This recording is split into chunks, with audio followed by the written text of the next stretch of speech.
براهی راست بگرد مکن تو خطا از تقدیمات ناسیم رکرز حرمت کنند عزتت را من بجا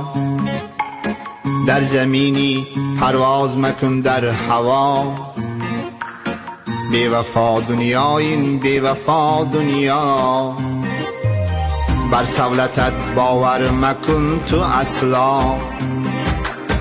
امروز بای هستی و فردا تو گدا از خدا ترس بیترس از روزی جزا بی وفا دنیا این بی وفا دنیا